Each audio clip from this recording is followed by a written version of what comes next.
What was so special about this operation? It was supposed to be by the books. 5 years after our cybernetic augmentations, Hendricks and I were a well-oiled machine. Quarantine sweeps, recon, search and rescue. It's just what dead killers do. But we'd never been sent after one of our own before. John Taylor's systems had gone quiet. With our direct neural interface, we're hardwired into Winslow Accord servers. Observation knew if you were dead or alive. For Taylor to be neither, that was unusual.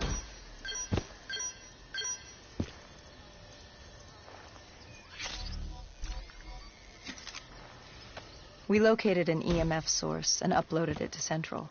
It was a 54 immortal audio log, detailing unusual activity coming from the server room at the lowest level of the building. It couldn't have been more than a week old. Probably why Taylor's team had been sent to investigate. Hendricks activated a recon drone to scan for life. We picked up a signal coming from far below. As we stood there in the atrium, I felt like Alice. And we were about to jump down the rabbit hole.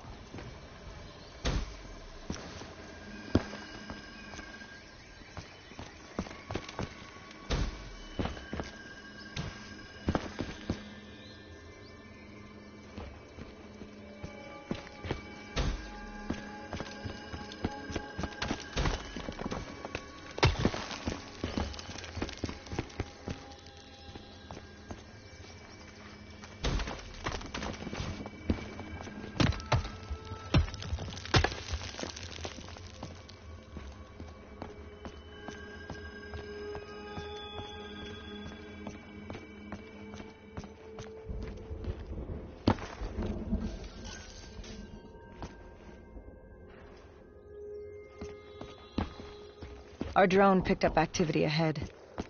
We should have known we weren't alone down here.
When man fled the virus, they left behind thousands of active robots. Machinery abandoned with one directive: kill the dead. Years later, they're still killing. But with decrepit programming, somehow humans had been added to their kill list, indistinguishable from our brainless counterparts. The strange behavior was observed in multiple quarantine zones. Another nuisance for us to deal with while on recon. We moved on.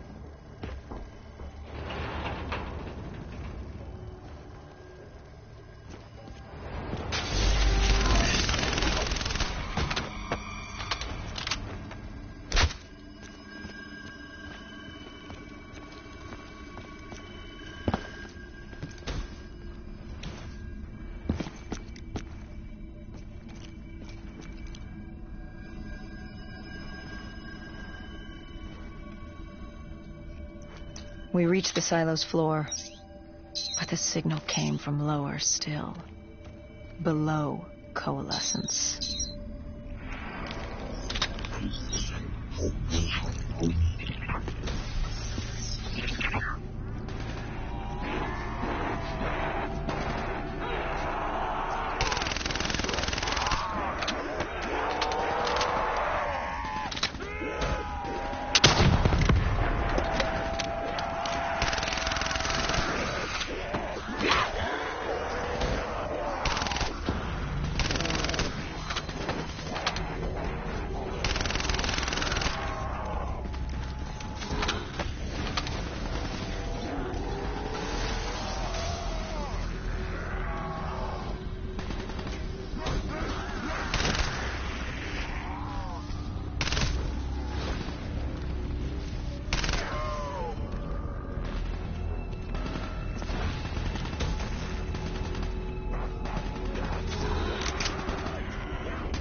Did you have any inkling of what waited for you? No.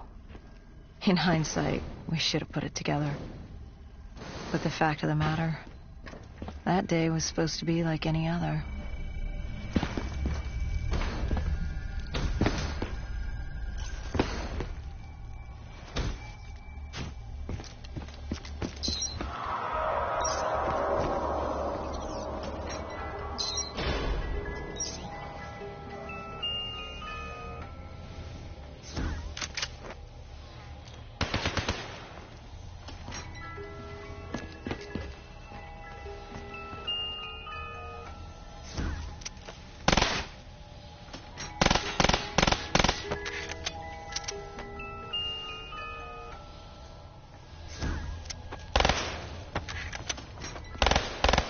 What did you find below coalescence?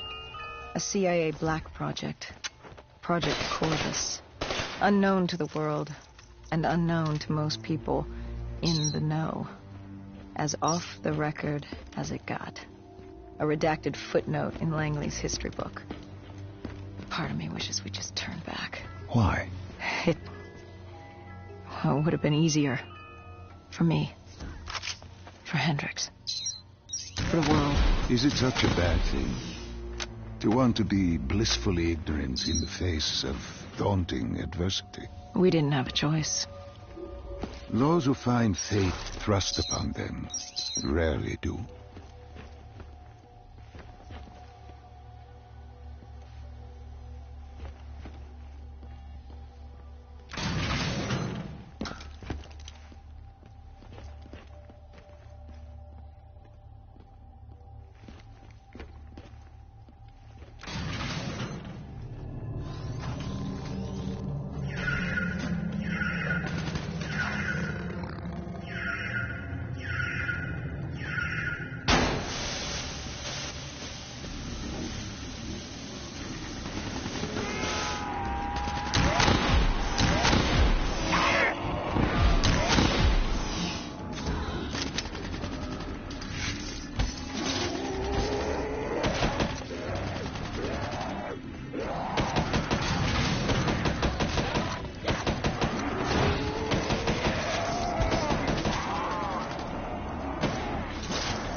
human testing lab.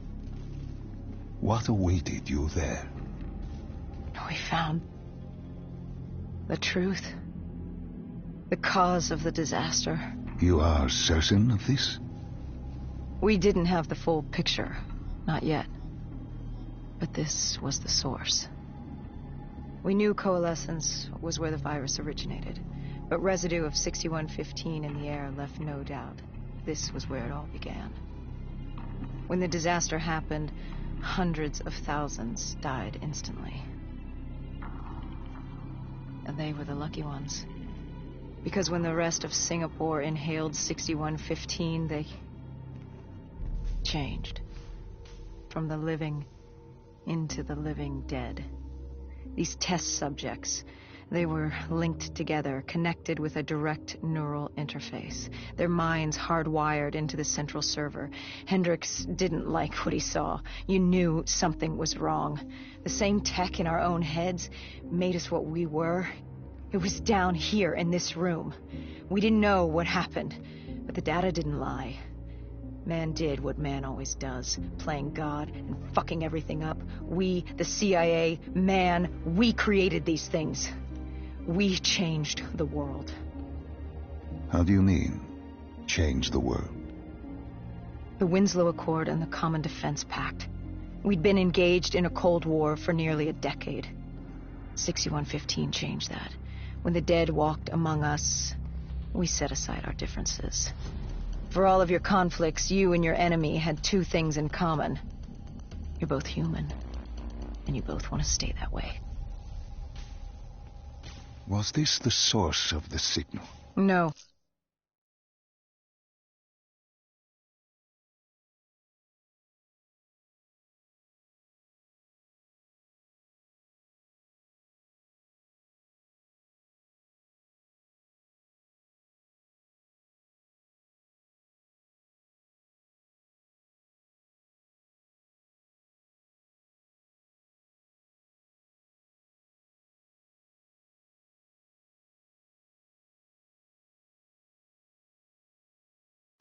But it looked like Taylor had come through.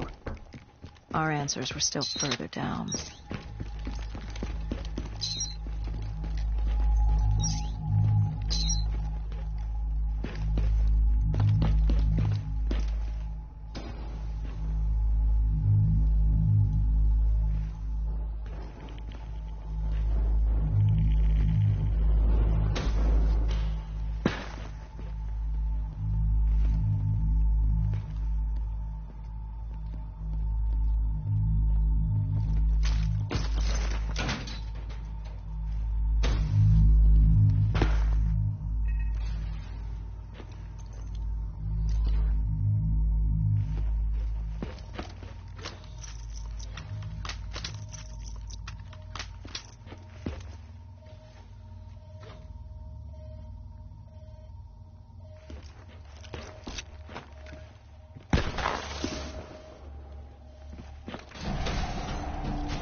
When you found the server room, did you have any idea what you would uncover? We couldn't have known. What we found was...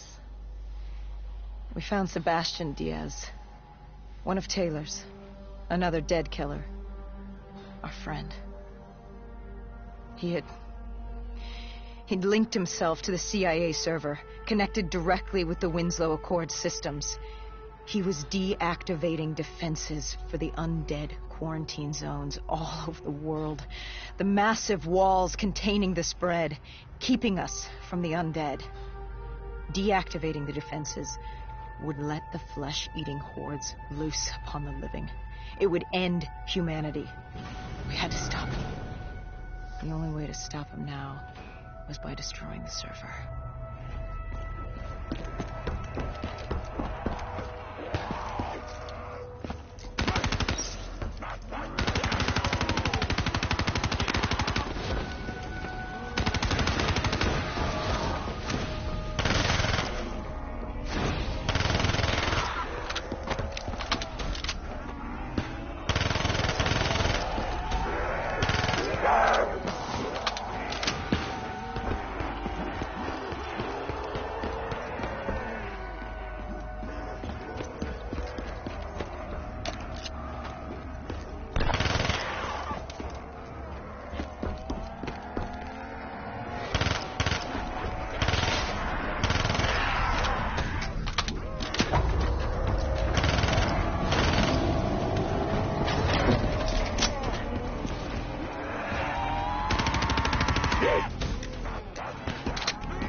You killed him. Your friend. He left us no choice. Hendricks wasn't happy and let Diaz know that. He'd unleashed the dead upon the world. Hendricks knew what he had to do. You needed to find out what he knew. What he knew about Taylor. Interfacing with Diaz and accessing his memories was the only way to find him. Knowing what you know about BNI, interfacing would surely kill him. That didn't matter. We had to know. Had I known what it would do to Hendricks. From the interface, Hendricks learned Taylor was trying to get out of Singapore. There wouldn't be much time before we'd be too late. Tell me about the name. The name Hendricks learned. The name. Deimos. The demigod of dread and terror. Hendricks, myself, we had no idea what it meant, but Taylor's team was obsessed with it. But more importantly, we learned our arrival on site wasn't a secret. We had company. Go Julan, leader of the 54 Immortals. The Winslow Accord had no quarrel with them. To their credit, they had no idea we were down there. Had they known... Well, I'm not sure things would have gone any differently. The Immortals had worried for years about another outbreak. This was the final straw, and contamination was a risk they weren't willing to take. They blew the supports and let the ocean flood the building. We needed to haul ass and get the hell out of there.